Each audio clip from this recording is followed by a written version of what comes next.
Welcome to the Grassroots Weekend Preview. I'm your host, Alyssa Longmuir. It was an action-packed weekend across all playing surfaces, so let's hit the ice and check in with the AIHL. It was a weekend of mixed results in the AIHL, with all teams but Adelaide splitting their weekend. On Saturday, it was standing room only in the OBG Arena as the Mustangs and the Ice played in their first Melbourne derby of the regular season, with over 2,500 fans in attendance. In a penalty-laden affair, the Melbourne Ice led the game from halfway through the first. Jamie Burke scored his 100th AIHL goal to get the Mustangs on the board in the third. The late effort wasn't enough, however, and the Melbourne Ice took the win 2-1. The North Stars visited the Brave Cave for the latest instalment in the spirited capital punishment rivalry. The action started 3 seconds into the game, with both Zane Jones and Matt Bookus taking interference penalties. Canberra Brave opened the tally, scoring 2 power play goals in the first period, while Hamish Powell and Matt Harvey got the crowd on their feet when they dropped the gloves just before the first intermission. Each teamed up the tally in the second period, but it was the third period that had everyone on the edge of their seats. The game was tied at 3-3 until Geordie Wodrick broke the deadlock, scoring the game-winning goal, with a final score of 4-3. The Adelaide Adrenaline visited the Macquarie Ice Rink for the first time this season to take on the Sydney Ice Dogs. Thankfully, it was only the action on the ice that brought the heat, with the speaker system having been repaired after the previous weekend's fire. Todd Stevenson celebrated his 250th AIHL game and gave the Ice Dogs a 1-0 lead after the first period, which increased to 3-0 after the second frame. Things only got worse for the Adrenaline in the third, as despite a goal from their hero import Cameron Critchlow, the Ice Dogs put another 2 pucks in the net, sealing the win 5-1. The Sydney Bears took the 6-hour flight to Perth for their doubleheader clash against the Thunder. Ben Brio opened the scoring for Perth just before the first intermission, but the Bears answered back, putting 2 behind Perth goaltender Peter DeSalvo in the second period. The game was soon back on even footing, however, as the Thunder equalised to score at the end of the second period at 2-2.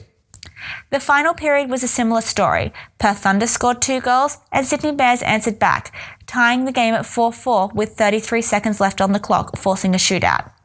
Thomas Lander would be the hero for the visitors, scoring in the shootout to give the Bears a 5-4 win. If Saturday was a whiskey neat, Sunday was on the rocks with a twist for the Bears. The game was scoreless until 2 minutes and 20 seconds before the second intermission, with Perth Thunder earning their first of the night. The Thunder started the third period right where they left off, sinking another goal 2 minutes into the final frame. Sydney replied 2 minutes later, with Saturday's shootout winner, Thomas Lander, netting the Bears' first goal. The Bears displayed some more late-game theatrics, tying the game up at 2-2 with just over a minute to go in the final. Perth Thunder would come out on top with the victory 3-2 after Sydney Bears were unable to find the net in their second shootout of the weekend. The Adrenaline ventured south on Sunday to take on the Mustangs. In a game that had more goals than penalties, you'd be forgiven for misreading the game sheet. The Mustangs put up 4 goals in the first period to the Adrenaline single. The second period brought some hope to the visitors, with Adelaide netting 3. However, the Mustangs had a reply for each goal, and the second period ended with the Mustangs up 7-4. The final period resumed at a more calm pace, with the Adrenaline scoring another goal and the Mustangs replying with another 2 to make the final score 9-5. During the week, the Adelaide Adrenaline announced the signing of import goaltender Matt Murphy, who will be joining the team in time for the upcoming games.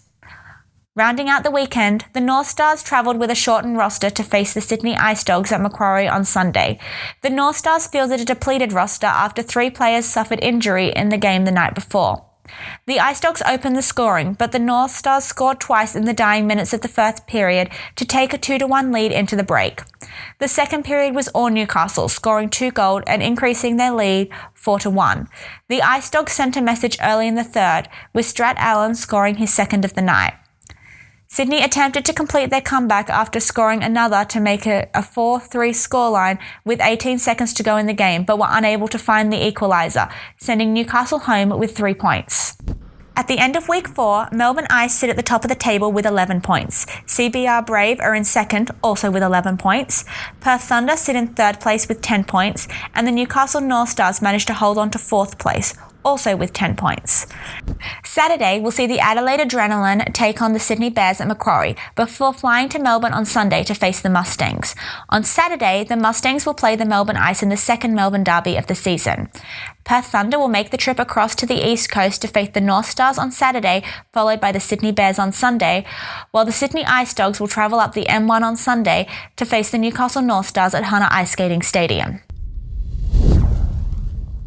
The Vic Bowl was held by Gridiron Victoria last weekend, with the Southeastern Predators defeating the Western Crusaders 46-21, taking out the Colt Division Championship, while in the Women's Division, the Croydon Rangers defeated the Melbourne University Chargers 12-7 in their championship game. These results see the completion of the 2017 Women and Colts Division season. In the Hunter Gridiron League, the inaugural Ladies' Day was a resounding success, with all of the Tackle Breast Cancer t-shirts handed out before the end of the first game. Speaking of the first game, the Lake Macquarie Marauders defeated the Port Stephens Bombers 15-6, while the Newcastle City Cannons defeated the Hunter Valley Miners 22-19. After 4 weeks of competition, the Newcastle City Cannons are on top of the table with 6 points. The Lake Macquarie Marauders are in second place with 5 points. Third place sees the Port Stephens Bombers with 4 points, while the Hunter Valley Miners round out the table in fourth with 1 point. The East Coast Invitational saw an exceptional response to the event's debut, with 36 different roller derby clubs participating over the weekend. Head to the Central Coast Roller Derby United Facebook page for photos from the event. Round 3 of the 5x5 roller derby tournament gets underway this Saturday at the Hawkesbury Indoor Sports Stadium. The first bout kicks off at 1 p.m, with the final matchup of the day starting at 7 p.m. Tickets are $15 at the door, with kids under 12 getting in free. That's it for this week's Weekend Preview. Don't forget to connect with us on social media at Grassroots_AU on Twitter, at Grassroots_Sports on Instagram, and at Grassroots Sports on Facebook. While you're at it, check out our redesigned website for more stories on emerging sports at www.grassroots-sports.com.au. Thanks for joining us, and we'll see you next Friday for another Grassroots Weekend Preview.